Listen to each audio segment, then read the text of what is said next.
Таны өтгөн хатдаггүй. Тэгвэл өтгөн хаталт гэж юу вэ? 7 хоногт 3-аас бага удаа өтгөн ялгц гарах нь өтгөн хаталт гэж тооцогддог. Насан туршидын өтгөн хаталтын дундаж тархалтыг дэлхийд даяар 16% гэж тооцоолсон байдаг. Өтгөн хатах нь эмэгтэйчүүд эрэгтэйчүүдээс илүү тохиолддог.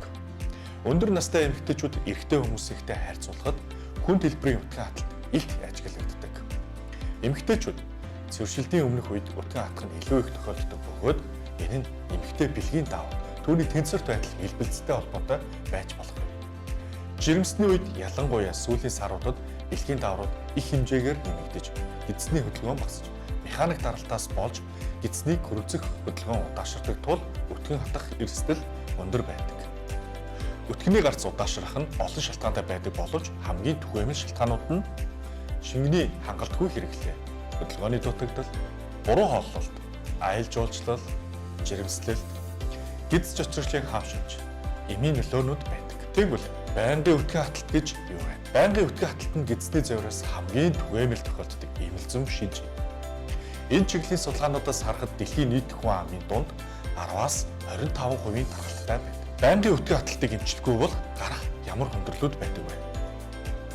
Цагаан мах эргэх, бүдүүн гидсний шархлаад үргэлжлэх, бид хорт байдас хоригдлагдах, шулуун бүдүүн гидсний буглаа, мөн шулуун бүдүүн гидсний хорт хавдар үсэх эрсдэлтэй байдаг. Өтгөн хаталтын үед бид нар ямар арга хэмжээ авдаг вэ? Хүмүүс ихэвчлэн эдгээр аргуудыг сонгодог. Бургу тавих буюу досон гэлээ зэмбэрэл, лаксатив юм уух буюу туулалтын юмнуудыг ашигладаг. Жимсний өтгөрүүлсэн шүүс уух зэрэг ор. Энэ аргууд гидсний хөдөлгөөнийг нэмэгдүүлж өтгөнийг гадагшлуулахад илүү үр дүнтэй байдаг боловч удаан хугацаанд хэрэглэх өтгөн хаталтыг бууруулахад төдийлөн оновчтой аргууд биш юм. Эслэг агуулмжгүй туулах юмнуудын сул тал юу вэ?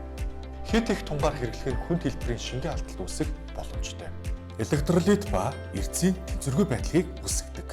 Бүдүүн шулуун гидс нь ус эрдэс бодис эргэн шимэгдүүлэх үүрэгтэй. Хэд их туулгалт хэрэглэх нь биеэс каль алдагдах нэгэн шалтгаан болдог. Энэ нь мэдрэл, булчин, зүрхийг зөв ажилуулахад шаардлагатай эрдэсийн тэнцвэргүй байдалд үүсгэх нөлөөлж болно. Туулгах домтолт. Туулах юмуд нь ердийн тунгаар, бүдүүн шулуун гидсний гөрөлцөх хөдөлгөөний хариу буурна үйлдэл үзүүлэхээ болсон тул илүү их тунгаар шаардлагатай болно. Ингэсээр хэрэглээний донтолт үүсэх эрсдэлтэй байдаг. Архаг өтгөн хаталтыг дайнуулах. Улмал өтгөн хатах давтамж нэмэгддэг. Цаашлаад хүндрэлүүд бий болдог байна. Дотоод эрхтнүүдийн гэмтэл бий болох. Байнгын туулах хэмжээний хэрэглээ бүдүүн гидс сумах, булчингийн хав нэмэгрэх, сулрах, салсны гэмтэл, урагдал үүсэх эрсдэлтэй байдаг байна. Нийт өтгөн хаталтай хүмүүсийн 47-оос 59% нь туулах хэмжээ сэтгэл хангалуун бус байдаг. Байнгын архаг өтгөн хаталтын үед жоргүй олоогддог. Туулах хэмжээг буруу хэрэглэх нь бүдүүн гидсний хорт хавдар үүсгэхэд нөлөөлдөг гэж зарим эрдэмтэд үздэг. Тэгвэл өтгөн хаталтыг бууруулах зөвлөмжийг би та бүхэнд хүргэе. Нэгт зөв хөвчлөг өөрт бий болгох. Үүнд эслэгийн хэрэглээг нэмэгдүүлэх. Жимс хүнсний ногоо, үр тариа, буурцагт урмал зэрэг эслэгээр баялаг хоол хүнсийг аажим ажмаар хоолны дэглэмдээ оруулаарай. Өдөрт 25-аас 34 г эслэг авахыг зориорой. Хангалттай хэмжээний усыг өдөр бүр хэрэглэж сурах. Ерөнхий зөвлөмжөөр өдөрт эрэгтэйчүүд ойролцоогоор 12-аас 15 аяг, эмэгтэйчүүдийн хувьд 10-аас 11 аяг шингэн хэрэглэх нь хангалттай гэж үздэг байна. Тогтмол дасгал хийх. Дасгал хөдөлгөөр нь гидсний хөдөлгөөнийг идэвхжүүлэхэд тусалдаг тул тогтмол биеийн тамирын дасгал хийх нь чухал байдаг. Өтгөнөөр бие засах тогтмол горимыг баг багаар бий болгоорой. Өдөр бүр 1 цагт ялангуяа хоол идсний дараа бие засах газар руу орохыг хичээгээрэй. Бие засах үедээ намхан сандал дээр хөлөө тавих нь шулуун гидсний өнцгийг тэгшлэхийг тустай бөгөөд өтгөн гадагшлахад хялбар болгох ач тустай байдаг. Хоёрт эмийн эмчилгээ. Хэрв зөв хөвчлийг дадалжуулах нь хангалтгүй бол эмчийн зөвлөмжийн дагуу туулгын эмийг хэрэглэх нь зөв байдаг. Гэхдээ гаш нөлөө багтай үр дүнтэй арга бол хүнсний эслэгийн нэмэлт бүтээгдэхүүнийг хэрэглэх юм. Хэрв та хоолны дэглэмд хангалттай хэмжээний эслэг хэрэглэж чадахгүй байгаа бол нэмэлтээр хэрэглэх нь зөв сонголт юм. Эслэг гэж юу вэ? Нэгэн төрлийн хүний биед маш чухал хэрэгцээтэй нүүрс ус юм. Хүнсний эслэг нь ходоодны хүчил төсвөртэй хоол боловсруулах ферментүүдийн нөлөөгөөр задардаггүй онцлогтой байна. Тийм учраас эслэг нь ихэвчлэн бүдүүн гидсэн ашигтай бактериудын нөлөөгөөр эсэлтэн задардаг байна. Эслэг ямар ач холбогдолтой вэ?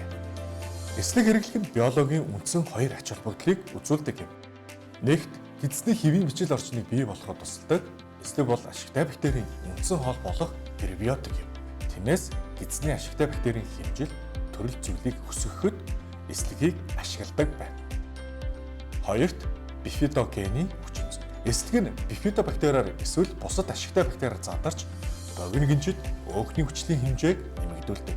Богино гинжид өөхний хүчлэн мэдрэлийн хэсэд хамгийн чухал нейротрансмиттерийн түүхийд бөгөөд гэдэс тарих хоёрын хооронд гүүр болж өгдөг байна.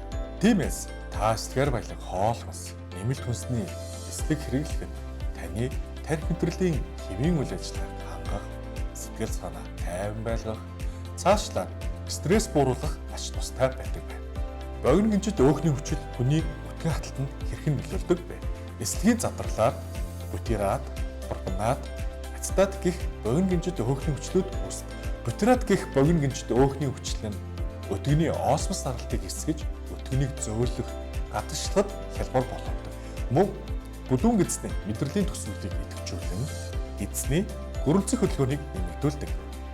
Бутират нь эзний бучуур эсийг бүрхэн салсны хамгаалах үүрэг гүйцэтгэж өдгөн гадагшлах замыг булгамтгай болгодог ач тустай. Богино гинжид өөхний хүчлүүд өөр ямар ашиг тустай байдаг вэ? Бүдүүн шулуун эзний pH-ыг бууруулах, хүчлэг орчин бий болгож эмгэгт өргөж бичил бидүүдийн өсөлтийг дарамгуулдаг.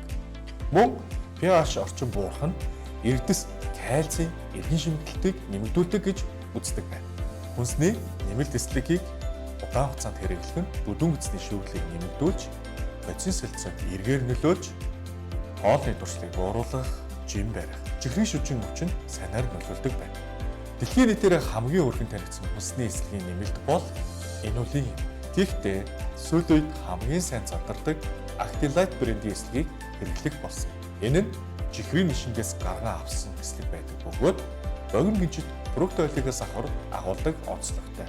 Өөрөөр хэлбэл инулинээс илүү хялбар, үр ашигтай задарч маш бага энерги хоригдлуулах боломжтой гэсэн үг юм. Тиймээс танд Probiovision Fiber-ыг санал болгож байна.